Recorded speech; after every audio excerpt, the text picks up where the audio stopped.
मार्च 2004 जम्मू कश्मीर का शोपिया जिला। चारों तरफ बर्फ से ढकी पहाड़ियाँ और जंगल के किनारे एक बना छोटा सा लकड़ी का घर। बाहर मिट्टी के चूल्हे पर कहवा उबल रहा था। अंदर चारपाई पर बैठे थे साउथ कश्मीर के दो सबसे खतरनाक आतंकी कमांडर, अबू तुरारा और अबू सब्जार। उनके सामने खड़ा था एक जवान लड़का, कंधे पर AK-47, लंबी दाढ़ी, शांत चेहरा, नाम इफ्तार भट्ट। लेकिन कमरे में कुछ गलत था। उसकी शांति दोनों आतंकियों को बेचैन कर रही थी। तभी अचानक सवाल गूंजता है, सच बताओ, तुम आखिर हो कौन? कुछ ही सेकंड में खामोशी, फिर दो गोलियों की आवाज़, और उसी पल खत्म हो जाती है साउथ कश्मीर के दो सबसे बड़े आतंकियों की कहानी। लेकिन यह कोई गद्दारी नहीं थी, यह था इंडियन आर्मी का सबसे खतरनाक अंडरकवर ऑपरेशन। और इफ्तार भट्ट और असल में था 1 पारा special force commando major Mohit Sharma. मार्च 2004 जम्मू कश्मीर के शोपिया जिले में बर्फ से ढकी पहाड़ियों के बीच जंगल के किनारे बना एक लकड़ी का छोटा सा घर पूरी तरह खामोशी में डूबा हुआ था।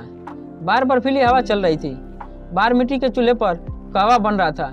उसी चूल्हे के पास एक जवान लड़का खड़ा था, जिसके कंधे पर AK-47 लटकी हुई थी।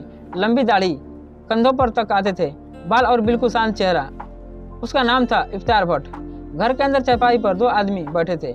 यह कोई आम लोग नहीं थे, बल्कि साउथ कश्मीर में आतंक का सबसे बड़ा नाम बन चुके थे। हिजबुल मुजाहिदीन के दो खूंखार कमांडर थे, अबू तुरारा और अबू सब्जार। दोनों आपस में धीमी आवाज में बात कर रहे थे, लेकिन उनकी नज़र बार बार इफ्तार भट्ट की तरफ जा रही थी। इफ्तार की सामान्य शांति उन्हें बेचैन कर रही थी। सिर्फ 2 हफ्ते पहले ही इफ्तार उनके पास आया था और उसने बताया था कि 3 साल पहले इंडियन आर्मी ने उसके एक बड़े भाई को एनकाउंटर में मार दिया था। तभी से वह बदले की आग में जल रहा था और भारतीय सेना से बदला लेना चाहता था। इफ्तार ने आर्मी के काफिले पर हमले का एक सटीक प्लान बनाया था। दोनों आतंकी कमांडर पहली नज़र में ही प्रभावित हो गए थे। चेक पोस्ट की लोकेशन, गार्ड्स की संख्या, एंट्री और एग्जिट रूट, सब कुछ इतनी बारीकी से तैयार था कि किसी को शक करने का कोई मौका नहीं था। लेकिन आज मिशन के ठीक पहले अबू तुरारा के मन में अजीब सा संदेह उठ रहा था। उसे इफ्तार पर शक हो रहा था। कहवा तैयार हो चुका था। इफ्तार ने 3 कप ट्रे में रखे और कमरे में आकर चारपाई के पास ट्रे रख दी।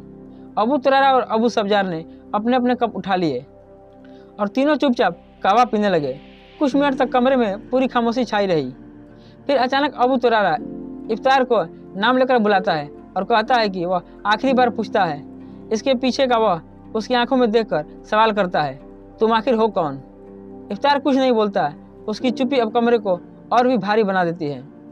अबू तुरारा की आवाज़ और तेज हो जाती है। वह फिर से वही सवाल दोहराता है। इस बार इफ्तार धीरे से अपना कप जमीन पर रखता है और खड़ा होता है और कंधे से अपनी राइफल उतार देता है। उसकी आवाज़ शांत होती है, लेकिन उसमें जरा भी डर नहीं होता। वो कहता है कि अगर उन्हें उस पर जरा सा भी शक है तो वह उन्हें बंदूक से उन्हें गोली मार दे। अगर भरोसा नहीं है तो यह ऑपरेशन नहीं हो सकता और उससे बेहतर है कि वह उसे यहीं मार डाले। अबू तुरारा AK-47 इफ्तार खान पर टान देता है। कुछ सेकंड तक कमरे में कोई कुछ नहीं बोलता। अबू सब्जार अबू तुरारा की तरफ देखता है और दोनों की आंखें मिलती है। तुरारा हल्के से सिर हिला देता है। इसके बाद अबू सब्जार अपने AK-47 नीचे कर लेता है। दोनों फिर से अपने अपने कप उठाते हैं। उसी पल पिस्तौल लोड होने की आवाज़ गूंजती है। अगले ही पल 2 गोलियों की आवाज़ उस छोटे से कमरे को हिला देती है। इफ्तार अपने कपड़ों के अंदर छुपी M9 पिस्टल निकाल चुका था। पहली गोली अबू तुरारा के सिर में जाती है और दूसरी गोली अबू सब्जार के सिर में। दोनों खूंखार आतंकी जमीन पर गिर पड़ते, वहीं ढेर हो जाते हैं। कुछ ही सेकंड में साउथ कश्मीर के 2 सबसे बड़े आतंकियों की कहानी हमेशा के लिए खत्म हो जाती है। इसके बाद इफ्तार पिस्तौल नीचे रखता है और अपना अधूरा कहवा पीने लगता है, जैसे वहाँ कुछ हुआ ही ना हो। लेकिन दोस्तों, यह कोई आपसी झगड़ा नहीं था और ना ही किसी आतंकवादी संगठन के भीतर की गद्दारी। यह था इंडियन आर्मी का एक बेहद साहसी अंडरकवर ऑपरेशन। इफ्तिखार भट्ट असल में कोई आतंकी नहीं था, बल्कि 1 पारा स्पेशल फोर्स का जमाज कमांडो मेजर मोहित शर्मा था। यहीं से शुरू होती है एक ऐसी कहानी जो मिडिल क्लास परिवार से निकलकर देश के सबसे बड़े वीरों में शामिल होने तक जाती है। और आगे हम जानेंगे कि आखिर कौन थे मेजर मोहित शर्मा कैसे उन्हें अपने जुनून और हौसले से इतिहास रच दिया। 13 जनवरी 1978 को हरियाणा में जन्मे मोहित शर्मा के पिता राजेंद्र शर्मा पंजाब के नेशनल बैंक में अधिकारी थे और मां सुशीला शर्मा दिल्ली जल बोर्ड में काम करती थी। घर का माहौल अनुशासन और पढ़ाई से भरा हुआ था। मोहित शर्मा अपने बड़े भाई मधुर शर्मा से बेहद करीब थे। उम्र में सिर्फ 13 महीने का फर्क था, लेकिन सोच में दोनों बिल्कुल अलग थे। माता पिता चाहते थे कि दोनों बेटा इंजीनियर बने और एक सुरक्षित जिंदगी जिए, लेकिन मधुर शर्मा का सपना था एयरफोर्स में जाना। वो इंडिया की तैयारी करते हैं लेकिन सिलेक्ट नहीं हो पाता। माता पिता की इच्छा के अनुसार मधुर इंजीनियरिंग में चले जाते हैं, लेकिन सेना का सपना घर के छोटे बेटे मोहित शर्मा का मन में बढ़ जाता है। स्कूल के दिनों में ही मोहित शर्मा पढ़ाई में अच्छे थे, लेकिन उनके भीतर कुछ अलग था। 12वीं पास करने के बाद परिवार के दबाव में 1995 में दिल्ली पब्लिक स्कूल गाजियाबाद में उन्हें महाराष्ट्र के श्री संत गंगाजन महाराज कॉलेज में ऑफ इंजीनियरिंग में एडमिशन ले ली। बाहर से सब कुछ नॉर्मल लग रहा था, लेकिन हॉस्टल के उस कमरे में बैठा मोहित शर्मा हर दिन एक अलग ही जंग लड़ रहा था। जब बाकी छात्र इंजीनियरिंग की असाइनमेंट में व्यस्त थे, तब मोहित एनडीए के सवाल हल करते, करंट अफेयर्स पढ़ते और खुद को शारीरिक और मानसिक रूप से सेना के लिए तैयार करते। मोहित ने एनडीए का एग्जाम दिया, लेकिन कई हफ्तों तक कोई रिजल्ट नहीं आया। उन्हें बेचैनी होने लगी। दरअसल तैयार करते मोहित ने एनडीए का एग्जाम रिजल्ट उनके घर पहुंच चुका था, लेकिन माता पिता ने जानबूझकर छुपा दिया। उन्हें डर था कि अगर मोहित को पता चल गया तो वह इंजीनियरिंग छोड़कर फौज में चला जाएगा। लेकिन फिर मोहित शर्मा ने खुद यूपीएससी के ऑफिस में फ़ोन किया और अपना रोल नंबर बताया। जवाब सुनते ही उसके रोंगटे खड़े हो गए। उनका नाम मेरिट लिस्ट में था और एसबीसी इंटरव्यू का कॉल लेटर घर भेजा जा चुका था। मोहित ने एक पल भी नहीं सोचा, वह सीधे भोपाल एसबीसी इंटरव्यू के लिए निकल पड़े। जब माता पिता को पता चला तो उन्हें बहुत समझाने की कोशिश की, लेकिन मोहित शर्मा साफ कह चुके थे कि वो तो इंडियन आर्मी या फिर कुछ नहीं। बेटा के जुनून के आगे माता पिता को झुकना पड़ा। इंटरव्यू क्लियर हो गया, लेकिन अभी असली मुश्किल अभी बाकी थी। मेडिकल में मोहित का वजन कट ऑफ से 6 किलो कम था और उसे बढ़ाने के लिए सिर्फ 4 हफ्ते का समय था। यहीं से मोहित की जिंदगी में उसकी माँ का सबसे बड़ा योगदान शुरू होता है। जो माँ पहले उनके फैसले के खिलाफ थी, वही माँ अब उनके सपने को अपना सपना बना लेती है। दूध, केला, घी, हाई प्रोटीन डाइट, हर चीज़ पूरी योजना के साथ दी जाती है। 4 हफ्तों में मोहित का वजन 8 किलो बढ़ जाता है। मेडिकल क्लियर हो जाता है और भारत को ऑफिसर मिलने वाला होता है जो आगे चलकर इतिहास रचने वाला था। पुणे के खड़ग वासला में एनडीए ट्रेनिंग के 3 साल मोहित शर्मा को फौलाद बना देते हैं। बॉक्सिंग, स्विमिंग, घुड़सवारी, हर चीज़ में वह आगे रहते हैं। वह बॉक्सिंग में चैंपियन बनते हैं, घुड़सवारी में ट्रॉफी जीतते हैं। लेकिन मोहित सिर्फ एक फाइटर नहीं थे, उन्हें गिटार, माउथ आर्गन और सिंथेसाइजर बजाना भी आता था। 1999 में आईएमएस देहरादून की ट्रेनिंग के दौरान कारगिल युद्ध शुरू हो गया था।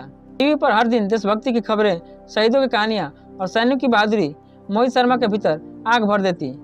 11 दिसंबर 1999 को उन्हें मद्रास रेजिमेंट की 5वीं बटालियन में सेकंड लेफ्टिनेंट के रूप में पोस्ट मिल जाता है।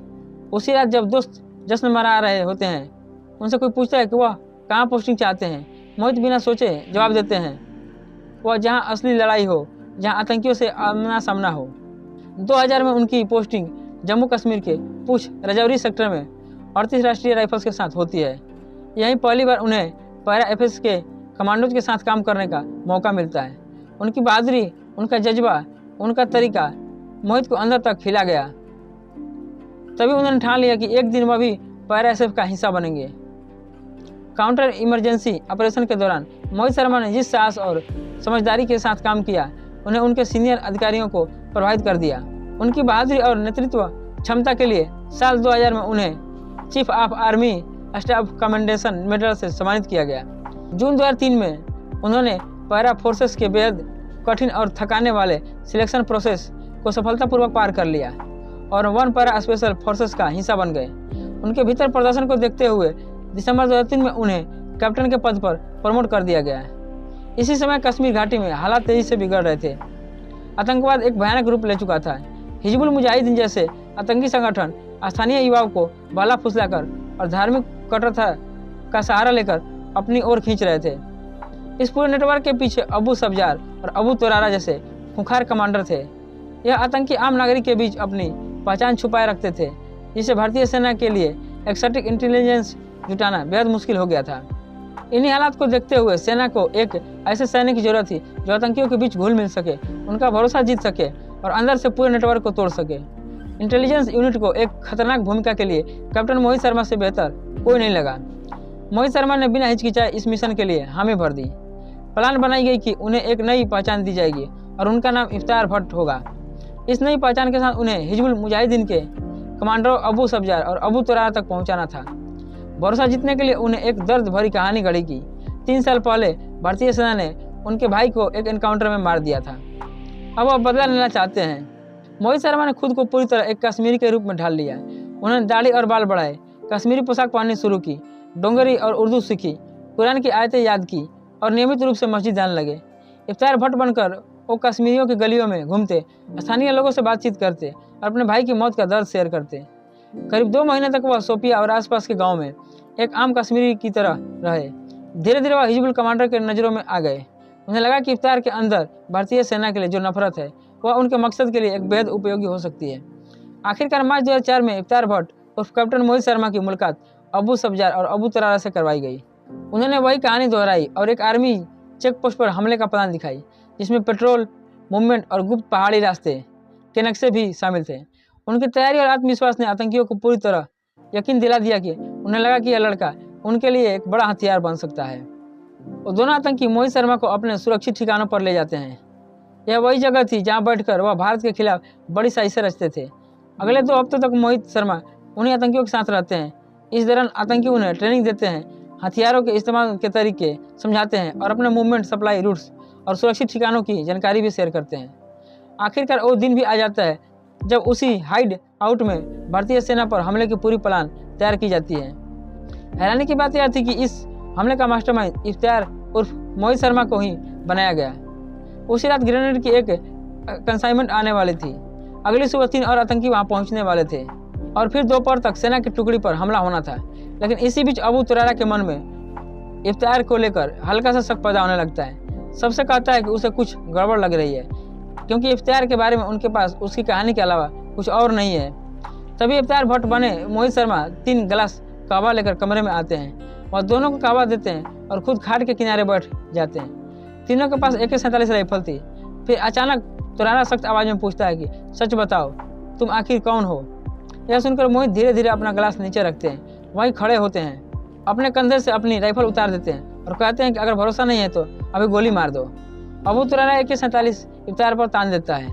अबू सब्जार तुरारा की तरफ देखता है और दोनों की आंखें मिलती है। तुरारा हल्के से सिर हिला देता है। इसके बाद अबू सब्जार अपनी AK-47 नीचे कर लेता है। लेकिन मोहित समझ चुके थे कि अब एक पल भी जानलेवा हो सकती है। उसी क्षण वह अपने कपड़ों के अंदर छिपी 9mm पिस्तौल निकालते हैं और पलक झपकते ही दोनों आतंकियों को सिर में गोली मार देते हैं। इसके बाद मोहित शर्मा बैठ जाते हैं और बचा हुआ कहवा ऐसे पीते हैं जैसे वहाँ कुछ हुआ ही ना हो। जिस मिशन के लिए उन्हें महीनों मेहनत की थी वह सफल हो चुका था। उन्होंने न सिर्फ हिजबुल मुजाहिदीन के 2 सबसे बड़े कमांडरों को खत्म किया था, बल्कि उनकी अहम जानकारियां भी भारतीय सेना तक पहुंचा दी थी, जिससे संगठन की कमर टूट गई। अगली सुबह इफ्तार भट्ट फिर से मोहित शर्मा बन गए। वह बेस कैंप लौटते हैं। 2004 में इसी अद्भुत साहस के लिए उन्हें सेना मेडल में सम्मानित किया जाता है। नवंबर 2004 में उनकी शादी रिसीमा शर्मा से हुई। दिसंबर 2005 में उन्हें मेजर के पद पर प्रमोट किया गया और अक्टूबर 2008 में हालात बिगड़ने पर उन्हें फिर से कश्मीर बुला लिया गया, जहां अगले कई महीनों तक वह बर्फीली पहाड़ियों में आतंकियों की तलाश में जुटे रहे। 20 मार्च 2009 की शाम कुंभवाड़ा में अपने बेस पर मौजूद मोहित शर्मा अपनी टीम के साथ अगले ऑपरेशन की तैयारी कर रहे थे। तभी सेक्टर कमांडर का एक अर्जेंट कॉल आया। उन्होंने बताया कि LOC पर पार कर कुछ ट्रेन आतंकी हापुड़ा के घने जंगलों में घुस चुके हैं।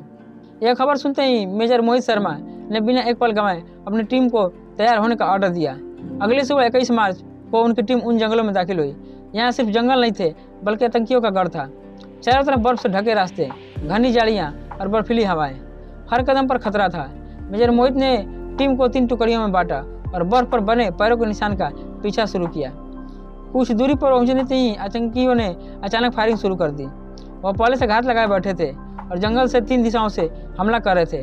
उनके पास AK-47 राइफलें थी और इलाकों के सटीक नक्शे भी। स्थिति भांपते ही मेजर मोहित शर्मा ने साथियों को कवर लेने और पीछे हटने का ऑर्डर दिया। जब एक हवलदार ने उनसे खुद कवर में आने को कहा तो मोहित ने साफ कहा, पहले तुम जाओ, मैं बाद में आऊँगा। मोहित खुले में रहकर आतंकियों पर फायरिंग करते रहे ताकि उनकी टीम सुरक्षित पोजीशन ले सके। इसी दौरान एक गोली उनके हाथ में लगी। उन्होंने तुरंत कपड़े से घाव बांधा और फिर से फायरिंग शुरू कर दी। थोड़ी देर बाद लंस नायक सुभाष MG से फायरिंग कर रहे थे, तभी वह भी घायल हो गए। हालात को देखते हुए मेजर मोहित शर्मा खुद आ गया और MGS संभालकर आतंकियों पर ताबड़तोड़ फायरिंग किया। चार आतंकी वहीं ढेर हो गए। जब मेजर मोहित शर्मा अपनी टीम की ओर लौट रहे थे तभी एक और गोली उनके सीने के बाएं हिस्से में लगी। जब बुलेट प्रूफ जैकेट का कवर नहीं था, खून बहने लगा, लेकिन उन्होंने साथियों से कुछ कहा नहीं। फायरिंग जारी रखो, हम स्पेशल फोर्स में इसी काम के लिए हैं। गंभीर रूप से घायल होने के बावजूद वह पेड़ का सहारा लेकर लगातार फायरिंग करते रहे और अपने साथियों को दुश्मन की सीधी मार से बचाते रहे। ऊंचाई पर मौजूद तीसरी टुकड़ी भी फायरिंग में शामिल हो चुकी थी। मेजर मोहित शर्मा रेडियो पर बार बार कह रहे थे, फायरिंग रुकनी नहीं चाहिए। धीरे धीरे उनकी आवाज़ कमजोर पड़ती गई।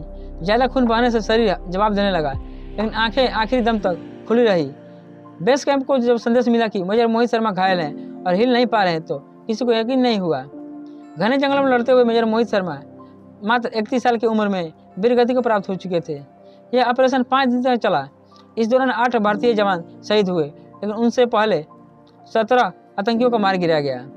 मेजर मोहित शर्मा आज हमारे बीच नहीं है, लेकिन उनकी कहानी हर जवान के भीतर जोश भरती है।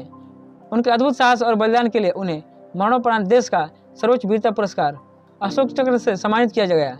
गाजियाबाद में उनके नाम पर मेट्रो स्टेशन, सड़क और भव्य प्रतिमा आज भी यह याद दिलाती है कि हम चैन की नींद इसलिए सो पाते हैं क्योंकि मेजर मोहित शर्मा जैसे वीर अपनी पूरी जिंदगी देश पर न्यौछावर कर देते हैं।